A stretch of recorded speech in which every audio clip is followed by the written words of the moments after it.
মঞ্চ একেখনেই বৰাকৰ শ্বহীদ স্মাৰক ক্ষেত্ৰৰ সুদৃশ্য মঞ্চ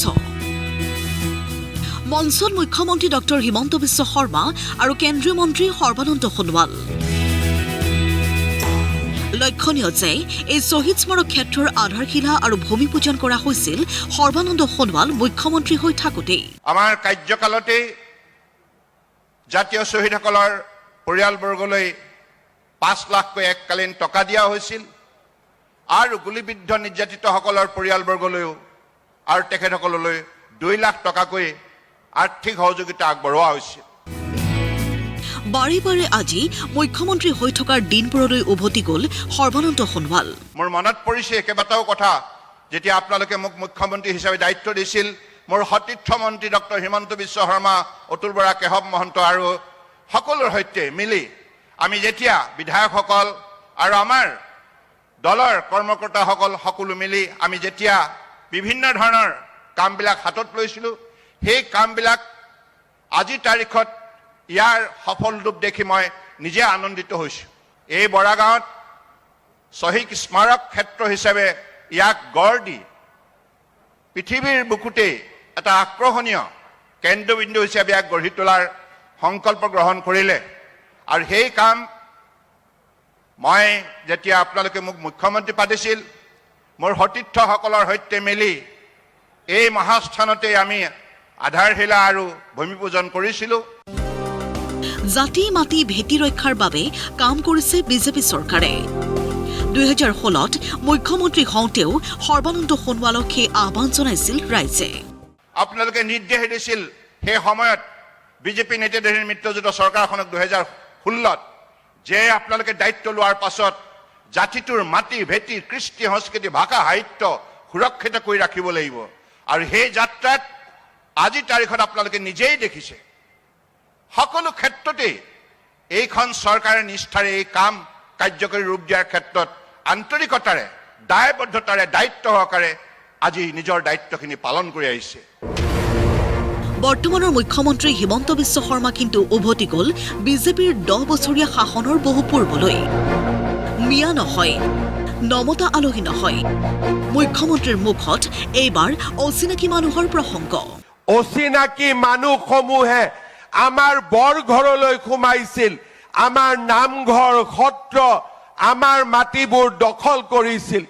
এই অচিনাকি মানুহবোৰে এদিন কাজিৰঙাৰ মাজলৈ সোমাইছিল কাজিৰঙাৰ গড়বিলাকক এটা এটাকৈ হত্যা কৰি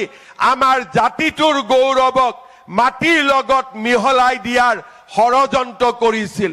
গোৱালপাৰা ধুবুৰী এই জিলাবিলাকত লাহে লাহে অসমীয়া জাতিৰ স্বাভিমান আৰু অসমীয়া জাতিৰ গৌৰৱক তেওঁলোকে মাটিত মিহলি কৰি আমাৰ মাটি আমাৰ সংস্কৃতিক তেওঁলোকে ভৰিৰে আঘাত দিবলৈ প্ৰচেষ্টা কৰিছিল আনকি এনেকুৱা দিন আহিছিল যে অচিনাকি মানুহে অসমৰ মাটিবোৰ দখল কৰি লৈ হেনো হুংকাৰ দিছিল আমি কাম নকৰো অসমীয়াই কেনেকৈ খাই চাওঁচোন এনেকুৱা এটা দিন আহিছিলে যে আমি কাম নকৰো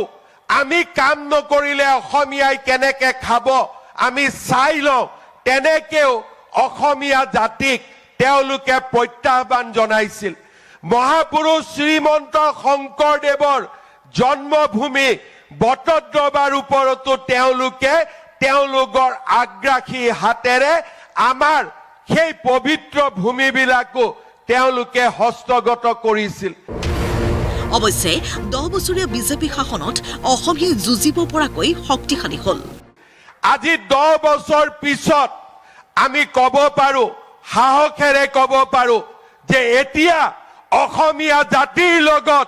যদি কোনোবাই যুঁজিবলৈ সাহস কৰে তেওঁক উপযুক্ত শিক্ষা দিবলৈ আজি আমি প্ৰস্তুত আৰু আজি আমি প্ৰয়োজন হলে এঘৰি যুঁজিবলৈও আমি সাজু আছো অচিনাকি মানুহৰ পৰা বাচিবলৈ কি কৰিব লাগিব তাকো ক'লে মুখ্যমন্ত্ৰীয়ে অসমীয়া আৰু ভাৰতীয় ৰাইজক কেইটামান অনুৰোধ কৰিছোঁ প্ৰথম যিমানে আৰ্থিক সমস্যা নহওক কিয় অচিনাকি মানুহক নিজৰ মাটি বিক্ৰী নকৰিব কাৰণ লাহে লাহে আমি মাটি হেৰুৱাই আছোঁ আমাৰ ব্যৱসায়িক প্ৰতিষ্ঠান বা আমাৰ উদ্যোগত অচিনাকি মানুহক চাকৰি নিদিব আৰু আমাৰ খেতি পথাৰবোৰত খেতি কৰিবলৈ অচিনাকি মানুহক মাতিলৈ নানিব কাৰণ তেওঁলোকে এবাৰ অহাৰ পিছত তেওঁলোকৰ যিটো পৰিকল্পনা তাক বাস্তৱত ৰূপায়ণ কৰে আৰু এসময়ত গৃহস্থকে তেওঁলোকে খেদি পঠিয়ায়। ব্যুৰো ৰিপৰ্ট, প্ৰতিদিন টাইম।